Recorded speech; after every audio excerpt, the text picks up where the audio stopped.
Na acuut zorgpersoneel nu ook verplegend personeel aan de vaccinatie. Het is vrijdag 15 januari. Dit is Zeeland Nu. Opkomst hoger dan verwacht. Basisscholen hebben spijt van brandbrief. En hoe combineer je 3 banen en 2 studies? Goedenavond. Na het acute ziekenhuispersoneel vorige week is nu het zorgpersoneel in de verpleeghuizen aan de beurt.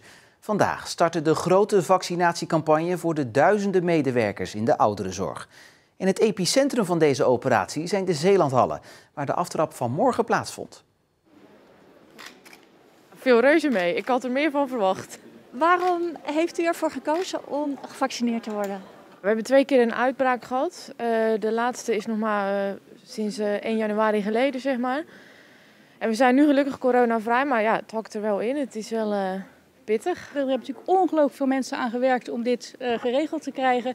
En ik hoor ook dat mensen gewoon vannacht wakker gelegen hebben. Niet zozeer van of het allemaal wel goed gaat, maar gewoon van het moment.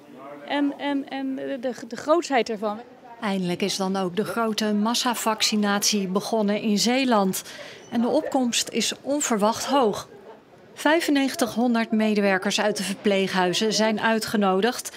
Meer dan 8000 hebben al een afspraak gemaakt. De komende 3 weken worden al die duizenden medewerkers gevaccineerd. Hoe was het, de prik? Nou, je voelt er niks van. Echt, valt reuze mee hoor. Om de 6 minuten wordt er iemand uitgenodigd. En daar ben ik blij mee dat we dat nu in Zeeland ook mee kunnen starten. En dat ik daar ook een bijdrage aan kan leveren. Ja.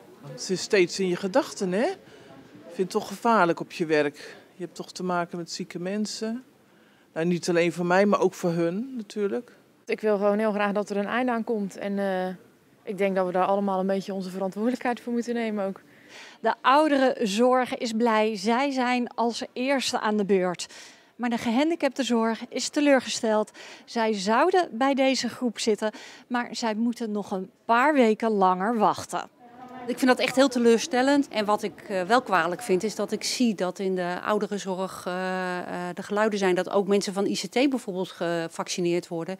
Terwijl ik denk de nood in de gehandicaptenzorg is echt heel groot om ook onze medewerkers te laten vaccineren. Waarom kunnen jullie niet wachten totdat jullie ook aan de beurt zijn? Nou ja, wij hebben een heleboel echt hele kwetsbare mensen in huis.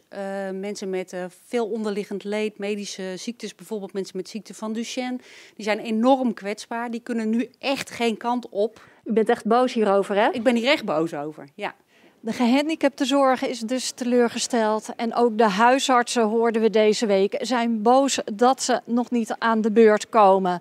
Je merkt dat de hele zorgsector onder druk staat in deze coronacrisis. Er is hoge werkdruk, er vallen veel zieke collega's uit. Iedereen smacht naar vaccinaties.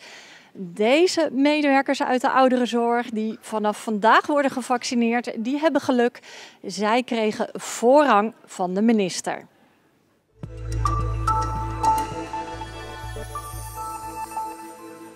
Tot vanmorgen zijn er bij het RIVM 140 nieuwe coronabesmettingen gemeld. De meeste meldingen kwamen uit de gemeente Rijmerswaal. Daar kregen 27 inwoners een positieve testuitslag. Het weekgemiddelde daalt in Zeeland nog steeds. Er zijn bij het RIVM geen nieuwe sterfgevallen gemeld en ook zijn er geen Zeeuwen met corona in het ziekenhuis opgenomen. De Zeeuwse koepel van basisscholen heeft spijt van de brandbrief die zij eerder deze week heeft verstuurd. Daarin werd om voorrang gevraagd voor leraren om gevaccineerd te worden. Maar die brief is niet in goede aarde gevallen. Woensdag was er een webinar van de PO-raad. Dat doen we dan met wel 400 bestuurders uit heel Nederland. En wij dachten, als we nu een brief naar buiten laten gaan die een beetje scherp staat, dan kunnen we proberen de PO-raad mee te nemen in wat ons bezighoudt. De koepel vindt nu dat de brief genuanceerder had moeten zijn. De koepel wil niet voordringen op zorgpersoneel, maar wil wel als eerste aan de beurt zijn nadat alle kwetsbaren zijn ingeënt. Delta heeft klanten per ongeluk gewaarschuwd voor werkzaamheden aan het internet die helemaal niet plaatsvinden. Over de brief die klanten in Middelburg en Oost-Soerburg ontvingen ontstond verontwaardiging, omdat veel mensen door de lockdown thuis moeten werken en een goede internetverbinding daarbij essentieel is. Delta heeft de werkzaamheden uitgesteld en daarover ontvangen klanten een nieuwe brief. De sloebrug over het kanaal door Walcheren bij Vlissingen is tot dinsdagmiddag afgesloten voor al het verkeer in verband met onderhoud. Het verkeer wordt tot die tijd omgeleid via de Keersluisbrug. En dat leverde vanmorgen meteen al drukte en files op tussen Middelburg en Vlissingen, omdat de omleidingsroute een stuk minder verkeer aan kan dan de sloebrug. De vertraging liep op het hoogtepunt op tot ongeveer een uur. Na de zomervakantie moet het klaar zijn. Dit agrarische kinderdagverblijf op de kaasboerderij in Middelburg. Kinderen leren hier straks spelenderwijs alles over de natuur. We merken, we hebben vaak rondleidingen ook van scholen en je merkt gewoon dat de afstand van het platteland naar de stad toch wel steeds groter wordt. En ja, om dat toch dichter bij elkaar te krijgen, wij willen gewoon laten zien wat we doen. Kinderen kunnen er gewoon ontzettend veel van leren. Hè? Hoe de planten groeien, hoe de seizoenen gaan, de veranderingen die er gaande zijn. Ja, buiten geeft de natuur eigenlijk al genoeg. En het leven hier op de boerderij met de dieren natuurlijk, wat een mooie toevoeging wordt. In de opvang is straks plek voor 32 kinderen. Oesters met doodskoppen, zeemeerminnen en gezichten. Kunstenaar Danielle Luig uit Zierikzee schildert dit allemaal op oesterschelpen die zij zelf raapt langs de Oosterschelde. En als ik ze dan zo zie liggen, dan zie ik daar eigenlijk al hele tekeningen en schilderijen in. Bij deze kan je dat ook heel goed zien, dat er al heel veel van de oester zelf in zit en dat gebruik ik dan in het schilderijtje. Niet alleen de oesters komen uit de Oosterschelde, de inspiratie voor de tekeningen komt er ook vandaan. Ik heb veel verhalen gehoord over de watersnoodramp. Er zijn veel stormvloeden geweest. Er is altijd wel een bepaald drama bij het water. Ik verbeeld dat ook op die oesters.